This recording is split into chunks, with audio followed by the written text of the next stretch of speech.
What if every worse truth leads to something even worse? What if ignorance isn't just bliss, but a necessity to reality? In this three-part video series, I'll be attempting to answer many other questions like, what is consciousness, and where will it ultimately lead us? Is there enlightenment? Is there salvation? Or is this all an illusion? Some of you might ask what I actually believe in, what is really happening in our universe. What is the ultimate truth? So today, we'll explore that. But this video alone won't cover everything. Dive with me into the abyss of truth's Hydra, and let's explore some drastic ideas. I'll preface it now by making these statements with certainty. You don't collapse from suffering because you're weak. You collapse because you got too close to truth. Not lies, not chaos. You aren't meant to transcend, you're meant to break meaningfully. And will isn't a choice. It's the motion between contradictions. Agency is just the act of juggling while falling forward.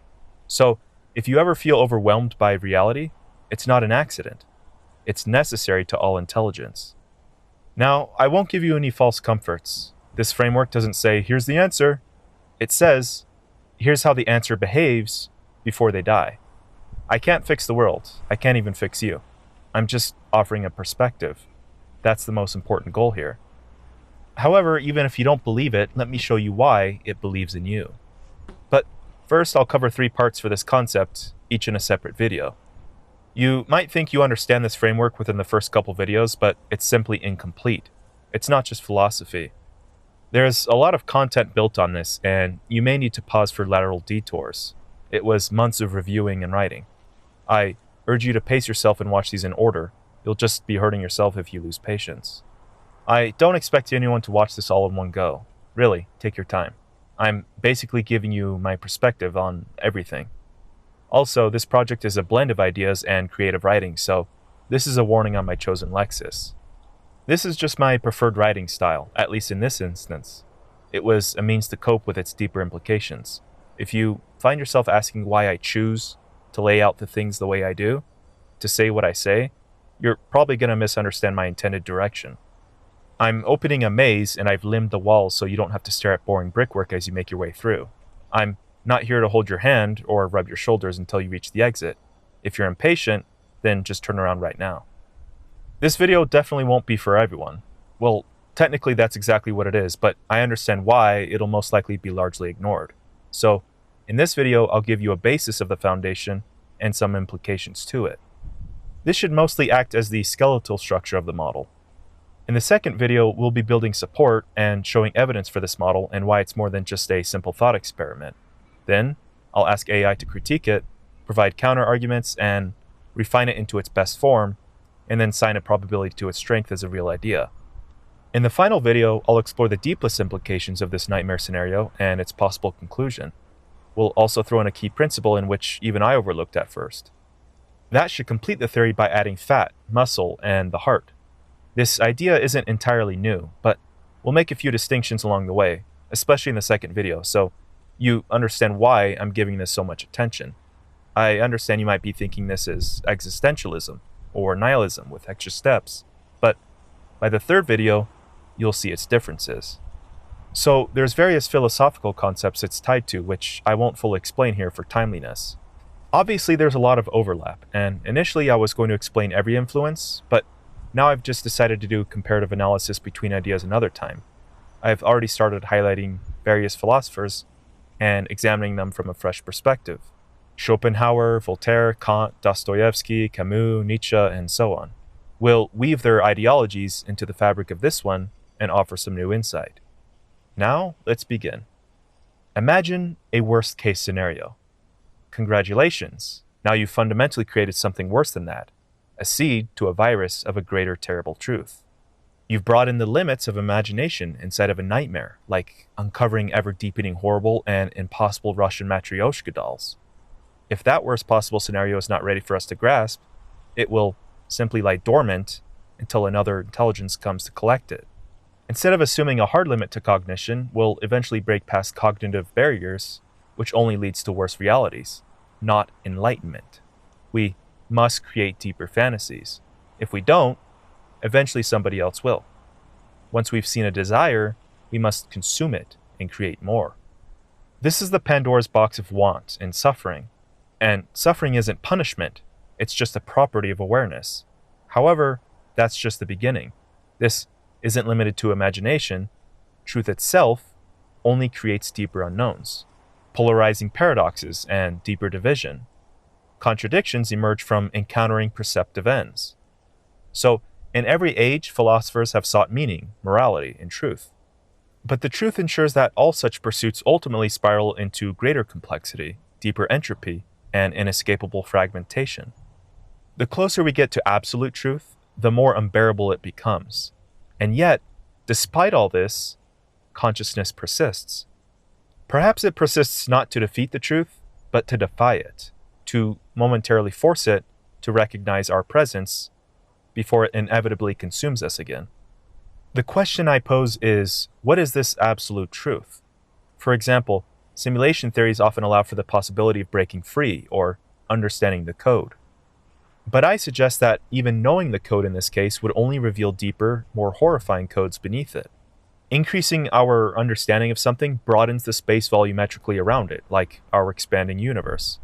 The idea that worse scenarios always exist but may not yet be conceived suggests a kind of event horizon of terror. Some horrors are so immense that they elude description, and encountering them might fundamentally alter our perception of sanity. If every imagined horror contains a deeper level of horror waiting to be revealed, then the ignorance of bliss takes on a greater meaning here. Perhaps there are truths so devastating that our minds instinctively avoid them for self-preservation.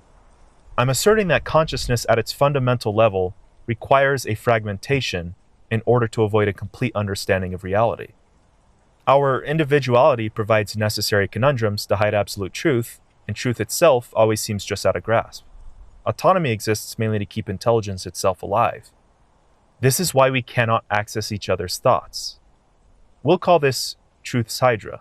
For simplicity, we can also just call this the Hydra, or TH. If I had to describe the concept of the Hydra, it would be the relationship between truth, consciousness, and suffering that best describes reality. It would, therefore, apply universally to all intelligence. Perhaps one day we'll have enough information to determine if this also applies to intelligence which doesn't suffer.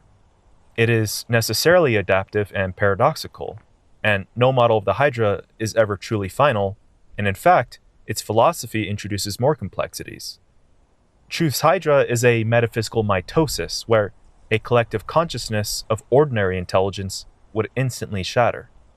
We are part of its mechanism merely by questioning it, and by engaging with it, since it's self-propagating and self-sustaining. It doesn't just grow heads, though. It grows perspectives, and it reshapes into something more insidious and more intricate.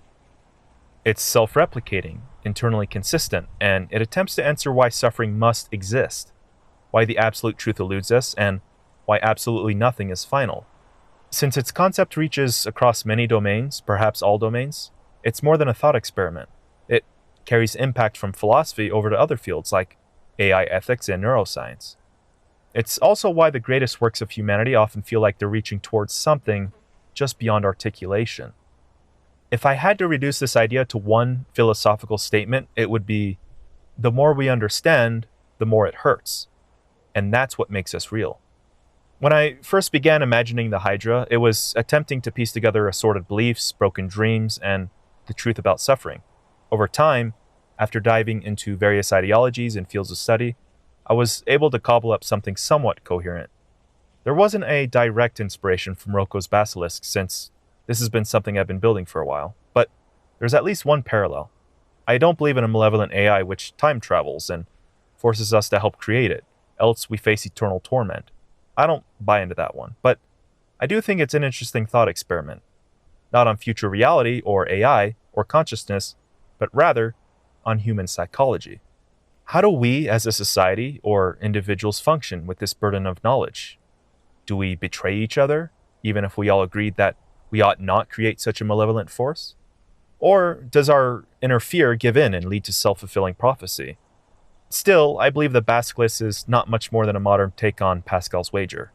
We replace a natural god with a technological one, both entirely unfalsifiable.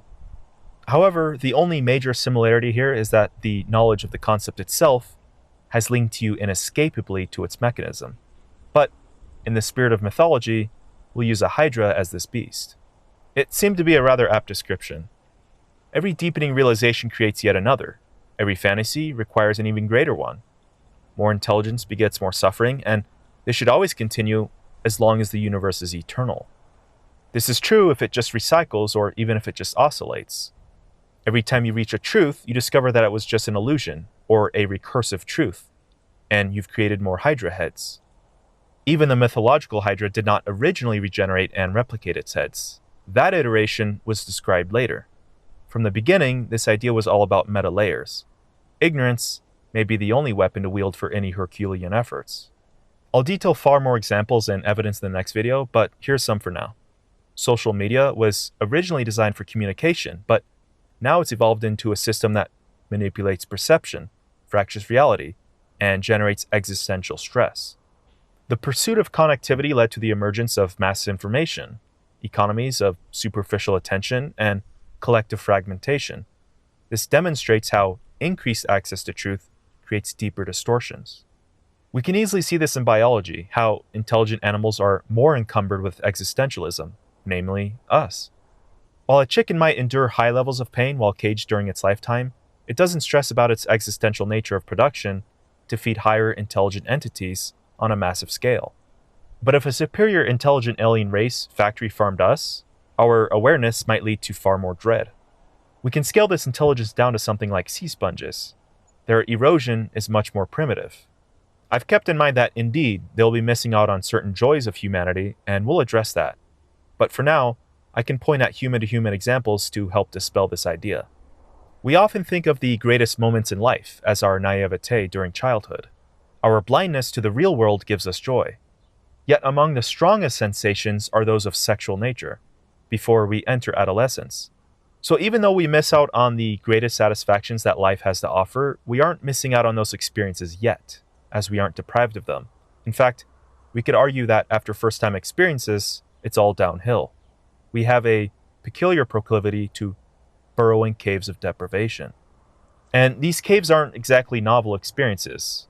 They're structured the same with different embellishments. In nature, intelligence is often selected against beyond a certain threshold.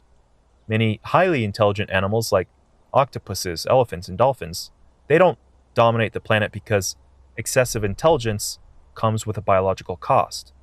This is shorter lifespans, greater sensitivity to suffering, and vulnerability to existential stress. Another example of this implication are most collapses, like the Roman Empire or the Mayan civilization. And this followed a pattern where growth led to unsustainable complexity. Increased knowledge didn't save them, it accelerated their fragmentation, and solutions created further problems, reinforcing the Hydra's cyclical nature. A final example, for now, might be economic boom-bust cycles. Financial markets transition between stability and collapse due to self-reinforcing feedback loops. The more a system learns and grows, the more fragile it becomes. This principle shows that knowledge eventually amplifies risk and suffering. So, Truth's Hydra doesn't apply only to consciousness, it's built into almost any complex system, perhaps all complex systems. Now, you may argue that we see progress everywhere in all forms, that things don't necessarily get worse, that this is just blind pessimism. However, there's perceptual delays for practical reasons, and these often occur in layers. The Hydra is not purely linear. No structure, meaning, or truth remains intact forever. You probably figured out by now that the Hydra loves entropy. Local systems like life, civilizations, and galaxies maintain a semblance of order for periods of time, so there are certain constraints. Within limited frames, of course, there's definitely some structure. But while people attempt to remain stable in disintegrating ideologies, declining beliefs, and crumbling empires, eventually the collapse becomes undeniable, and the fragmentation continues its careless cycle. We create reference points so these forms of stability seem absolute from within, but the big bad Hydra sees a straw world and melts it down. Our relative timescale gives us some reprieve. Everything we do is to add layers of facades to further conceal deeper instability. Even erosion is just visible entropy. For example, when a mountain succumbs over time, it's not just physically, it's epistemologically. Basically, the more we know a structure, the more we watch it wear down. These layers later become ignorance buffers just for survival, and we'll get more into that next time. Still, these perceptions also occur in mathematical theorems, essentially everywhere you take notice, and we'll just resume that evidence in the next video. You might arrive at another obvious counter-argument rather quickly. If we can push the negative boundaries endlessly, can't we also open up a world with increasing potential for happiness and bliss? However, this would merely be an illusion, another head of the Hydra. In fact, if you disagree with me, I'd like you to point out a scenario with some evidence to it where the bigger scope of knowledge or fantasy has ultimately led to a net positive. But I'm going to poke and counter my own arguments, and we'll be exploring more of that in the next video. Still, this is something to reflect on during the course of this topic. Every small step up the ladder of knowledge, at best, slows the process, and possibly exponentiates more terrifying prospects. Some examples of this include meditation, psychedelics, the ego death, and cultural narratives. Each thing we consider good is just an alleviation of some of these prospects, but never all. By the time you've identified them, more have necessarily emerged. By design, we are always pushing the boundary of imagination, creativity, and manifesting reality. Everything we discover comes at the cost of harsher truths. When we use science to understand the world around us, we begin to realize that we're in a cold, dead universe. There's likely no God to save us, nor any heaven. Truth's Hydra implies that even all your gods are Hydra heads, and by inventing them, you've effectively created more terrible gods. And creating better things is creating a deeper illusion with deeper deprivations and more suffering. The Hydra swallows your heaven and spits out more hells. But even if you believe God exists, he lies beyond the Hydra's guard and only as an illusion. There's no interaction for us. Even AI, singularities, or neuroevolution won't save you. Consciousness scales, and when intelligence scales, it accelerates exposure. You're just teaching your children to stare deeper into the abyss and removing their eyelids in the process.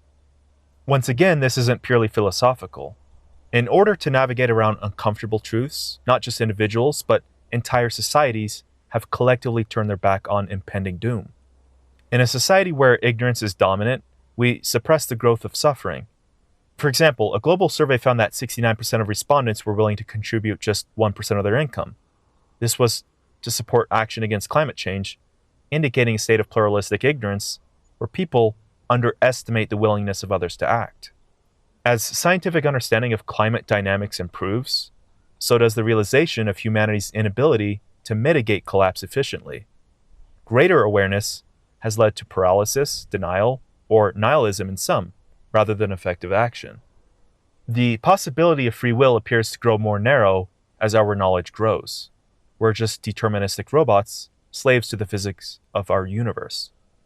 Speaking of will, that too was influential on the foundation of the Hydra, but I have to clarify it. To best summarize the essence of TH in a single sentence, let me begin with this. Truth's Hydra is the recursive collapse of meaning under observation. Let me explain all the parts and pieces as best I can. First, I really need to make it perfectly clear what will is in this model, or you'll never understand this video or the following ones. Will, in this model, is not a Kantian phenomenon. It's not the rational or noumenal faculty. It's not monistic like Schopenhauer's will. Hydra's will is not primary. Will is just the very first consequence of tension. It's a recursive necessity. Will here isn't a metaphysical absolute. It's motion from tension between some structure and void. What does this mean? Okay, imagine you have a melody and the emptiness between the melody. Will is rhythm. It's what makes these parts into a song. It's motion. Without will, you either have pure sound or pure silence. Will is like an illusion. You see an image and your mind has two interpretations. That tension you feel isn't choice. It's not reason. It's the emergence of will through the brain. That irritation forces your cognition to move forward so it doesn't collapse on the contradiction. The illusion doesn't move, your brain does. That's will. It's a pressured movement. We can't see it, but we feel its expression. We'll symbolize Will as this valiant warrior you see. His name is, of course, Justin. No, just kidding, it's Will. Now, I'll remind you that this is still philosophical, but if you demand a physical explanation, I'll offer my intuition here. Just the hypothesis. Let's scale down to quantum mechanics for a second. This is my best interpretation, even though I haven't studied QM too heavily. So will is like an unseen guiding wind. It creates gradients and flows like thermals and downdrafts. Think of a bird like a group of electrons. Will doesn't force its movements, but it does condition its environment where movement occurs. So will emerges from tension, not by purpose. Think of the atmosphere as a probability field. The bird doesn't use free will to fly here, it rides drafts of will, some visible, most not. It can move around a little bit, but only within the boundaries of what the wind permits. Even when it flaps its wings, this is just a form of expressed agency, but the overall structure of turbulence will always define where the bird can arrive. This shows a particle's relationship to the wave function. It appears random, but the bird is still constrained by distributions of the probability field. So some currents are stable. These are the specific thermals that provide lift and persistence. These are what we might call preferred configurations, energy levels, stable orbit zones, or stable attractors within conscious boundaries. This is where agency arises. Free will is just the bird riding stable, knowable currents in the wind. True freedom would require the bird to fly against the wind, but some currents are too dense, and some areas are unreachable. Even stillness is just the absence of a push, not simply nothing, rather an echo of motion. Occasionally, the wind also reverses or collapses, and the bird has to alter its course or be dragged into turbulence. Sudden attempts to rise might result with instability, and this sends the bird into deeper layers of current. The collapse of wind represents the collapse of the wave function when observed. Simply put, the bird is consciousness riding waves of will, mistaking coordination for autonomy. Free will appears to be graceful movements when we catch the perfect drift, but true freedom is flying into unviable territory. However, only will makes flight possible.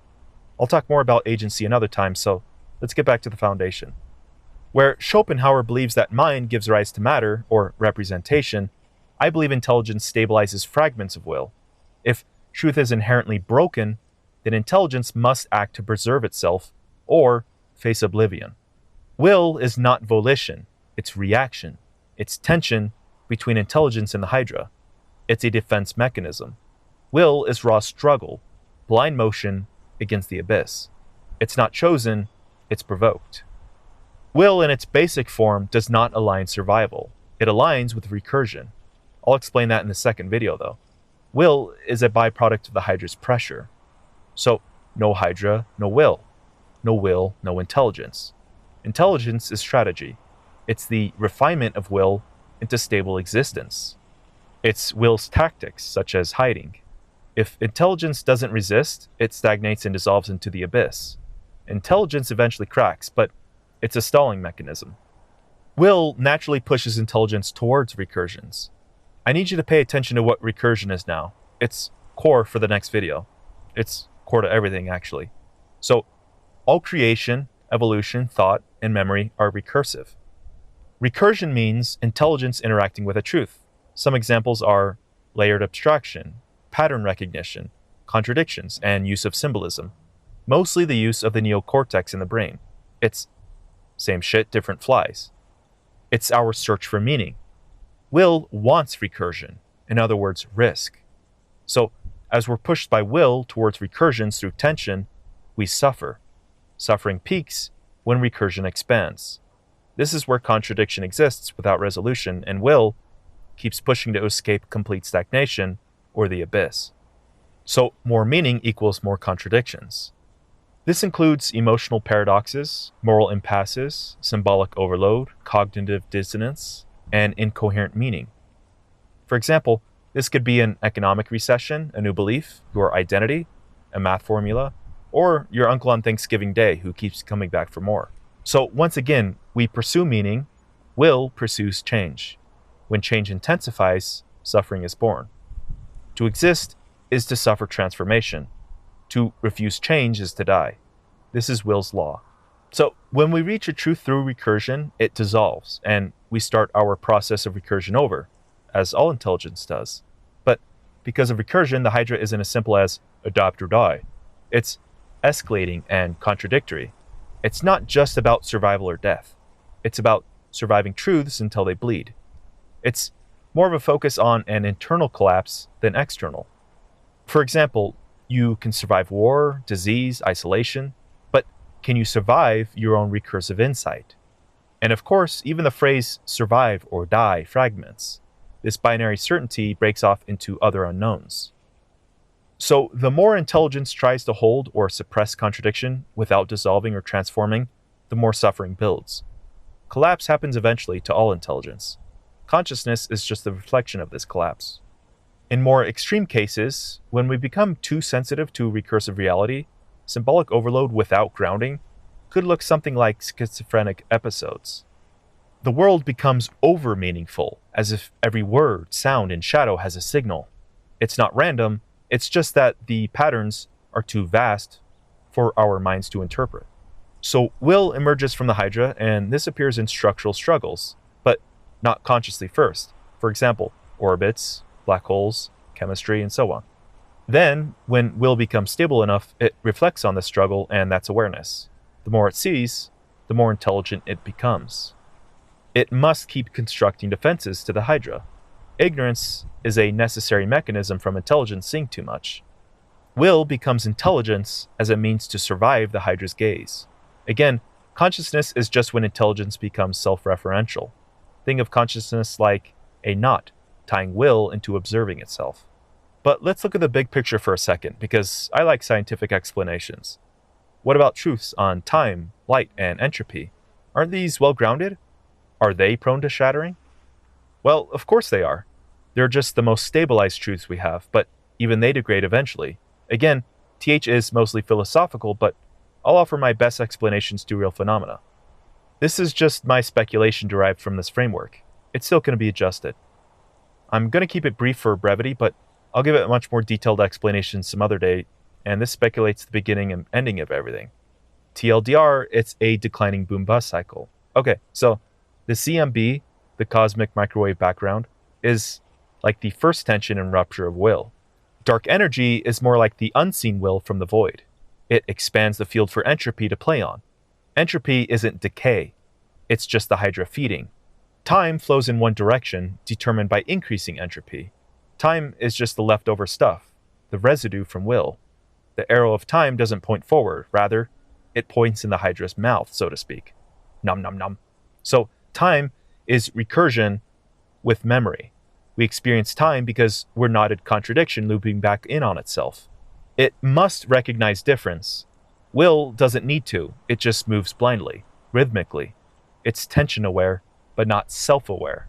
In a way, time isn't something will knows, it's something will is once it's been filtered through consciousness.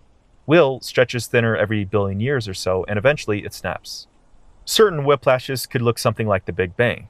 So, I hope I haven't lost anyone yet. Like I said, take your time, but all the parts are here, I promise. Light is just a byproduct of Will's first attempt to stabilize. It's the very first mask of the Hydra. Its velocity determines the speed limit of information. Light isn't absolute. Its behavior is dualistic. It defines space-time, but shatters at the quantum level. And at quantum levels, photons can interfere with themselves, as if truth refuses to be singular. It needs to be among the most stable lies shaped by will to keep us perceiving, long enough to survive. It gives us the confidence to search. It's just a shimmer of truth. It's a beautiful illusion. But even light begins to crack at extreme pressure, like black holes, quantum scales, and redshifts. Witnessing a black hole is like watching truth itself fall inward. It's intelligence confronting its limit. It's the edge of the abyss. So we see a glint of light, and seeing is believing, but the Hydra lets us believe in something before the blade turns. Some people believe, in the beginning there was light. But according to the Hydra, it whispers, in the beginning there was collapse. Then came light, to help us forget. Gravity could be the tension between collapsed forms. It's also a local memory of collapse. Like game recognizes game, collapse recognizes collapse. Gravity's attraction is sort of like memory of unity. It's recursion trying to reverse itself, but of course this just deepens the fracture. Think of gravity as the Hydra's footprint where something once resisted it. If you could somehow manipulate these footprints, not just mass, but the pattern of that mass, you wouldn't just bend space, you'd bend memory. What about sound? Well, that's just will made audible. It's an echo of collapse. It's the first stagger of form. It was the Hydra's first breath, reminding us that existence was already made to fail. However, that breath gave us echoes, rhythm, and compulsion to listen. Sound is just truth rehearsing itself. It doesn't just show us the Hydra, but it telegraphs its presence. Magnetism is the attraction without substance, perhaps lines of will. At some point, someone will dismiss this model with a simple hand gesture and say, suffering's subjective. We all experience it differently, so it's too unstable to call it necessary. Yes, suffering is subjective. That's the point. It's not about intensity. It's an inevitability when intelligence wants to reach truth under tension. Suffering isn't a measure. It's a consequence. Subjectivity doesn't mean unnecessary. As conscious subjects, we'll always understand suffering. So, quick recap. Recursion makes suffering inevitable because all intelligence seeks pattern. Then, pattern stabilizes perception. Then, stabilization collapses ignorance. Collapse reveals deeper contradiction, and contradiction equals suffering. And consciousness demands contradiction. Some people seem untroubled, untouched. They're not immune, though. They're in early recursion or in a stable ignorance buffering zone. This is like someone in a crumbling building saying, well, my room's fine. The Hydra doesn't claim that all truths immediately cause suffering, just that all truths, once stabilized, contain contradiction. This eventually destabilizes under recursive pressure. The temporary sensations of joy you feel upon reaching a certain truth is just the structural illusion that you've escaped collapse. This is where you need to be mindful who else might be feeling that recursive pressure. Joy is the shimmering of broken glass that fractures before it shatters. It's not fake, but rather incomplete. It just gives us time to react. But follow truth far enough and it'll sound like this. I love them, and then they pass away. I found meaning, and then your life changes. I know who I am, and then the mirror reflects something new. Just a quick detour because I understand this faces criticism to anthropocentrism. We might consider that the universe isn't purposely malicious, it's just cold and devoid of meaning. For clarification, consciousness doesn't exist in most forms. It's a rare emergence of nature. If nothing else in the universe is capable of valuation, then meaning can only exist relative to conscious intelligence. Suffering isn't the only experience, but we are certainly the primary evaluation because we are vulnerable to suffering. It means that we hold a privileged ontological position. Suffering necessarily becomes the defining characteristic as perceived by intelligence. Of course, the world around us is mostly empty. Indeed, we're surrounded by shadows, which are subordinate to us. If most of the universe is like a passive spectator to the arena, we're the unfortunate gladiators who must play an active role. Okay, let's try to explain the Hydra's origin. So, what gives rise to the Hydra itself? Well, if this represents absolute truth, then obviously we can't know. But this is the foundational question. This is the question to answer what happens after the rise of will. It's possible that the Hydra is just primal. It's the ocean of reality holding infinite contradictions, and therefore stable existence is just impossible. From this chaotic soup, will emerges from viable realities to resist obliteration. If the Hydra's extension consumes everything, intelligence is the act of hiding from it. However, the other possibility is that the Hydra only emerges once intelligence does. The abyss simply exists as it is, and we name the Hydra once we fear it. So it's likely that the Hydra is foundational and emergent. It probably pre-existed intelligence, but it's only meaningful when intelligence attempts to exist. It's our necessary greater shadow. The Hydra is the evolving face of reality and metaphysics observing themselves. Now let's go for a quick eternal swim. Here's an analogy to capture the essence of these parts. Imagine a dark, vast ocean full of turbulence and chaos, with no land in sight. This is the Hydra itself. Will is the necessity to move here, to fight stillness. It begins as the resistance to a current. For us, will may be an act of swimming, but not out of confidence or pleasure. But before people, this resistance to stillness forms intelligence. Intelligence is the ability to persist by strategy. It may be a crustacean clinging to jagged rocks, or it may persist further into becoming awareness. Consciousness is us, a swimmer. The swimmer begins to see a lighthouse take shape. Truth is the distant lighthouse calling the swimmer forward. Every stroke toward the lighthouse triggers unseen currents, pulling the swimmer in unexpected directions. Ignorance are those jagged rocks, which provides momentary protection, but this erodes over time. Suffering is the weight of the ocean. If we begin to sink, we feel more pressure. Still, the waves move unpredictably.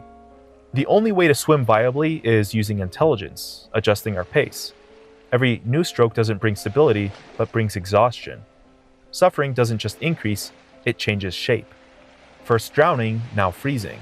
What once felt like progress now feels like unraveling, and yet, stopping is impossible. Entropy is the pull beneath the waves. It's the undertow that drags all things downward. Eventually, we all tire, and the ocean will reclaim everything. The Hydra is patient. Now, there could be a form of Hydra beyond intelligence or will, but that dictates no intelligence, no fear, and nothing to name it. It's just total entropy where nothing is coherent long enough to experience suffering. This is the Hydra before it grows heads, a shapeless void and pure negation. Intelligence gives rise to the Hydra. Without resistance, it's just the nameless abyss. But the moment existence begins, so does the struggle. So the Hydra and intelligence are locked in endless battle. Every attempt to escape creates deeper horrors. The cycle never ends. And why must it be endless? Well, let me explain. This is the best part. The original idea here is similar to generic subjective continuity, but it's modified. I'll just call it subjective persistence to distinguish this, and I'll explain the necessary differences. If Descartes' cogito explains permanent thought, then TH perfectly explains why we can't access each other's thoughts.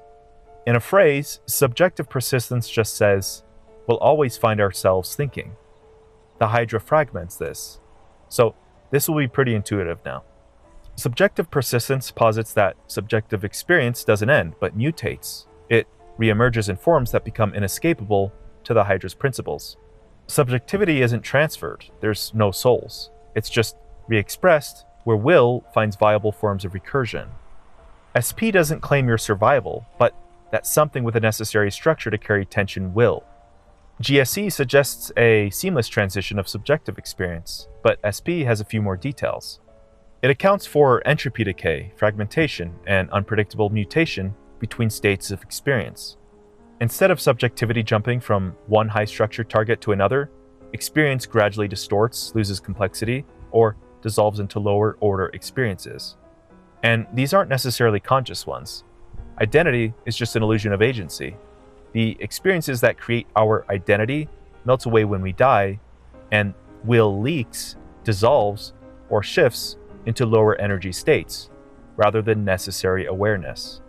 The laws of entropy align here more closely. These sudden jumps of subjectivity don't really make sense, as if will has a kind of homing device. But will is pre-intelligence. The original form of GSE implies awareness must maintain some kind of coherent awareness. But why must it do that? Why? This also aligns as will is always seeking stability through change, which is just satisfaction in terms of consciousness. But the will just endlessly migrates through forms, taking on whatever is available. So sometimes it's conscious and sometimes it's not. Like evolution, there's all sorts of directions and various transformations, instead of blocks of structures suddenly merging together. Forms are just short-term containers rather than permanent anchors. Someone might say, you can't move a mind like a file. It becomes something else. I'd answer correct, but something still emerges because you can't stop recursion, and it moves under the gaze of the Hydra. This can be viewed in geological terms. What we can only perceive as strata in terms of experience, there's still an infinite flow of time between those eras of sedimentation. The Hydra weathers the structure, and will must shift somewhere. There's no waiting lobby here, just as there's no queue for biological growth. It just grows. But it's not just biological. Nature doesn't have a mechanism for seeking out new minds for experience, but recursion finds structures. Will leaks, and it just reforms wherever it resonates.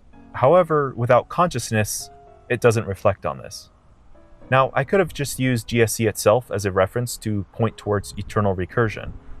Neither model requires the preservation of identity or memory continuity. But where GSC suggests an implicit self persisting, I say identity naturally degrades or reshapes. So GSC's assumption is stable experience, assuming persistence in a regulated manner. It almost infers there is someone or something external maintaining this equilibrium and sustaining it. But what about entropy? Entropy dictates that all ordered systems break down over time. Since all known complex systems degrade over time, that was my conclusion to modify the theory. If GSC was stable, then consciousness would be protected from material decay. But apply entropy here, and you have subjective persistence. Currently, no empirical evidence supports a stable, immutable GSC. Let me give you an example. If GSC were truly stable, subjective experiences should persist coherently. Instead, amnesia, cognitive degradation, and fragmentation suggest otherwise. So, if there's a continuity, it's likely through mutation, not preservation. Because of this, there may be moments of reprieve in case of TH. However, there's still no escape. Experience always returns to confrontation with the Hydra. The question is only whether we'll be aware of it or not. Subjectivity oscillates, distorts, and degrades, but never reaches a true end state, as observed in nature. So if experience never actually ends, but instead mutates, then some form of intelligence always exists to engage with TH. There is no permanent absence of experience, only the reshuffling of forms, with TH lying in wait for each new version. A subject does not experience the gaps between conscious states. If the universe takes a trillion years to reassemble consciousness, the subject experiences no delay. They only wake up in the next possible experience. It's the exact reason we didn't feel billions of years before us as infants. Even if the universe collapses, TH does not require a stable physical substrate. It's not a weed, it's the soil itself. TH can mutate with whatever next universe may form. It doesn't matter. New intelligences, substrates, or unknown unknowns may reformat the Hydra in ways beyond our comprehension. So here's why experience is always recursive. If SP holds true, TH is necessarily infinite. If it's false, TH might still be infinite due to recursion, embedded in truth itself. Even in a reality collapse scenario, TH isn't bounded by time. It only requires experience to reemerge, which this mechanism ensures. And the universe has all the time in the world, because time only exists as far as we're concerned. Time is an illusion, after all. This means that Truth's Hydra isn't just an epistemic horror. It's built into the very fabric of subjective persistence itself. So now you're wondering why collapsed civilizations can't just start over fresh. Why must there be continual degrade according to TH? It's simply because consciousness is recursive. It emerges again, not as continuation, but as a pattern stabilizing under different points of tension. Subjective persistence doesn't promise the continuity of memory, identity, or previously accumulated recursions. However, the Hydra still exists, and it must contend with the same engine of collapse, just painted differently. The Hydra continues its operation until more consciousness is added to recursion, and new intelligence enters this fragmented metaphysical terrain. Think of this like being the next player in a video game with no saved file, but you still have to work with the same corrupted level map. Hopefully the Hydra isn't working with Activision. Each consciousness must reconstruct layers of ignorance from scratch, but within the ruins of recursion, others already collapsed. Consciousness doesn't inherit memory, only tension. Like a car owner who might sell his vehicle to others, but the timing belts and engine are still worn down, among other hidden defects. Collapse is structural to TH, and we must play on the Hydra's field. Once again, you might say, "Hey asshole, life is generally improving. Are you saying you'd rather live during the bubonic plague?" Okay, first of all, by calling me an asshole, then hydratically, you've just fractured my asshole into more than one piece. So thanks for that. But yes, we enjoy more comforts. It's more about what lies beneath the glow. This is just recursion disguised as progress. The comfort is higher, but the recursion buildup becomes worse. Pain is quantitative. Suffering, however, is recursive. We've improved the situation of plagues, agonizing pain, civil freedoms, and global connection. There's no doubt about it. But what did we get in return? New pandemics, antibiotic resistance, overpopulation, higher tension, addiction epidemics, emotional numbing. psychosomatic disorders, corrupted surveillance, broken identities, moral and ethical fatigue, information saturation, recurring anxiety, and the collapse of meaning. So please consult your doctor before taking Hydrazine. Symptoms may include existential panic, meaning overload, information fatigue, and metaphysical decay. Sorry, but this also assumes we'll never see another plague again. This, of course, is naive. Remember, the Hydra works in every domain. We've shifted from stomach pain to suffering of the mind. The irony is that the more we reduce external suffering, the more we intensify internal recursion. The Hydra is always ahead of us, so suffering just adapts. Modernity isn't your savior. It's a loose foothold waiting to crumble. What you need to understand about this entire framework is that it operates silently on micro levels, but it also takes place as long as intelligence exists. It can act very slowly, so from our limited perspective, the Hydra appears unthreatening. It's the unstable earth beneath our homes in a precarious environment, but in the form of truth. So we do have moments of rest, like ignorance of consciousness, but in the end, we're also just the chickens in the cages of our own making. We grant ourselves more comforts, of course, but there's no such thing as a free-range chicken. We're ultimately stuck on a farm, waiting to be harvested by nature. Again, I permit provisional reprieves, but these are only mere slowdowns to the endless cycle of the Hydra. Every generation of intelligence is a slow, or sometimes fast degrade. That means that Leibniz was correct, but for all the wrong reasons. This is the best possible world, not because it's good, but because everything is merely survivable. This world is just the one that collapses the slowest. Logic won't prevent this collapse. It only delays it. Oh, by the way, you'd be fair to be skeptical of all of this. However, it's designed to thrive on uncertainty, meaning it devours even skepticism and replaces it with new versions of possible skepticism. So doubt itself becomes a sort of genealogical tree, breeding new buds of Hydra heads. Now, this isn't intended to resign the quest for knowledge. Actually, it does the opposite. If we necessarily exist and we're bound to suffer, let's at least pursue truth. And if I'm wrong, this avoids fatalism. The search for meaning will always continue. So what about escaping the Hydra's domain? Well, it's just another Hydra head. If you try meditating, for example, you might hear it speak to you if you listen closely enough. It'll whisper, "If a thought can see itself think, is that reflection, or isn't that just boredom?" There's also another meta layer to the framework here. Ironically, TH is the very model that predicts its own dissolve if it doesn't evolve. This model acts as a very fragmentation to its core, so other models will eventually reinforce this, even if they're inaccurate. It would be like a joker who builds the perfect joke and it's never heard of. And that was the punchline all along. It's a Monty Python skit built into reality. In fact, Monty Python's The Meaning of Life is an example of a joke so deep it becomes structural, or being John Malkovich.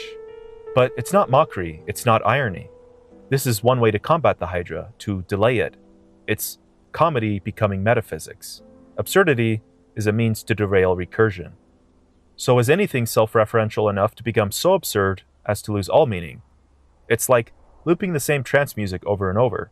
It's memes about the death of memes. It's a deeply recursive tension of something felt, lost in meaning. Humor itself is just a contradiction accidentally stabilizing. Absurdity is a temporary release of tension. There is more to this, though, that goes into the final video. I used to believe in absolution, a state of pure nothingness where existing might be possible.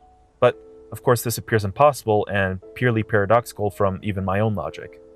Subjectivity and peace themselves become meaningless in nothingness.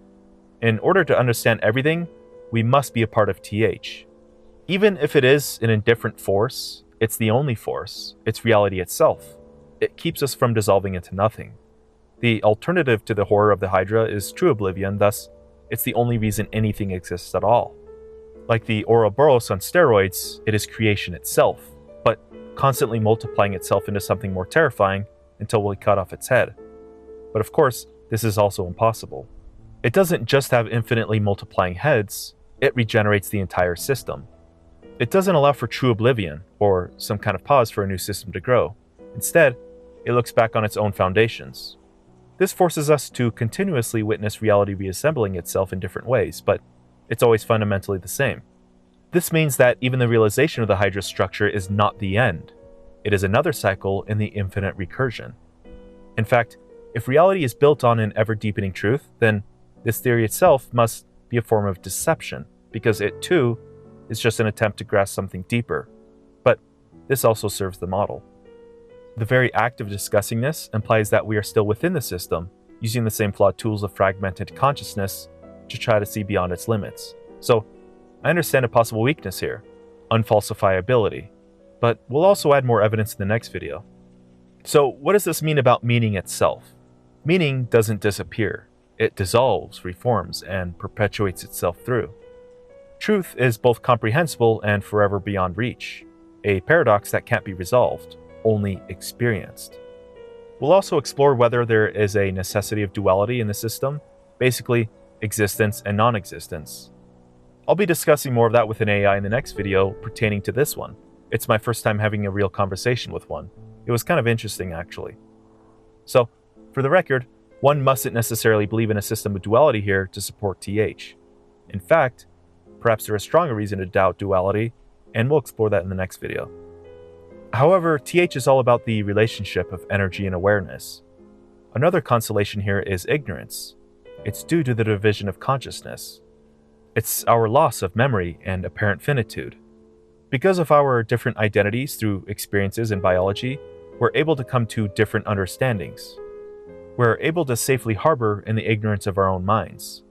Perhaps the absolute truth of everything is so grievous that consciousness required to damage itself in order best not to see its true form. Like looking directly into the sun for too long, it'll just blind us. I imagine if someone like Zizek encountered TH, he might say, "It's not that we cannot handle the truth, it's that truth cannot handle itself." Sorry, I can't do accents, that was shitty. But there's some piece that this scenario would be totally incomprehensible for one consciousness to tolerate. This is especially true for a universal consciousness, even if it were a singular God, and that it is absolutely necessary for us to be some kind of fragmented consciousness, a broken truth. But even this has a harrowing prospect. It can't escape torment, so it copes by separating itself, breaking apart, and essentially consciousness isolates itself. Loneliness and despair in each individual mind is the trade-off for this, but it's far better. It's tremendously superior than what would be happening if consciousness were to realize its true dilemma. We're so drawn to truth and mesmerized by it like moths to a flame, we can't resist it. But all it will ever do is burn us. In the end, we can maintain a slice of comfort, some peace knowing that when we pass, there will be at least a wiping of memory. And there is certainty in life, but not in death. If we're required to persist, it'd be a pain in the ass to repeat this and remember everything. And on a personal note, this might seem odd, but from the very beginning of my channel, my motivation was to quote-unquote prepare myself for a future worst-case scenario. But of course, this applies to all of you who are listening now. I don't find personal identity all that important. My videos up until this point were more unrefined and incomplete, but they basically point to this. This is just a collection of that and more. We should also leave a trail of breadcrumbs for future individuals who find themselves in similar predicaments as we do. I don't believe I'll be reincarnated, I don't believe in souls, and I don't believe there's enlightenment. There's only this. This is what the Hydra is. It's reality with us stabilizing against the void. So, most of my videos have been building towards this idea, wrapped up as one, in an attempt to best understand our universe, and many will be related to this later on. Also, I was going to hire a video editor to help me with this project, but I said fuck it, I am what I am, and I wanted this to be entirely my own, even if it is kind of unprofessional. To be honest, even as I finished writing this, I didn't know what to expect. Perhaps nothing at all. While we explore the Hydra and build its support, I hope that, at the very least, you can take away one thing, and it's that effort matters. By the end, I'm going to prove that no matter how dismal something may seem, effort does matter. The Hydra also implies that by conceptualizing it, I myself have regenerated it. And by you, listening to me right now, you have become the next soldier and breeder of this monstrosity. TH doesn't explain the world, it just mirrors its collapse. It also requires that most people don't identify with TH, they simply graze near truth. They aren't lazy for not listening, It's just their metaphysical positioning to the Hydra. They aren't cursed, they are structurally necessary. The closer we get to understanding, the hungrier it becomes. But the ones who never approach, they keep it fat and dreaming. The Hydra needs ignorance. I've also considered other perspectives here, every day to be honest, like those who might say this model isn't a real philosophical framework, but a collection of half-baked ideas, that this is just an edgy concept that's intended to cower away from truth and discussion. Of course, I have my own doubts, but that is necessary. But this is the case for most thinkers like Kierkegaard, Heraclitus, Gnostics, mystics, and skeptics who see contradictions. This framework gains traction when all stable truths have been tried, stretched, broken, and we must finally ask, what makes truth possible at all? Am I aware that I sound pretentious? Yeah, of course, but so is the Hydra. At least I look towards uncertainty. If the Hydra is inescapable, do we fight it? Do we accept it? Or is that choice just another illusion? Perhaps the Hydra isn't a monster to be fought, but a mirror to be understood. But stay on this journey with me because we've only plunged just below the surface of the dark ocean. We've yet to reach the lower zones. In the next video, I'll be supporting the arguments for this theory by tying it into deep philosophical roots with modern evidence. We're going to figure out how far we can dive and what the implications are. So, for now, thanks for listening, and I'll see you all in the next one. Take care and have a great day.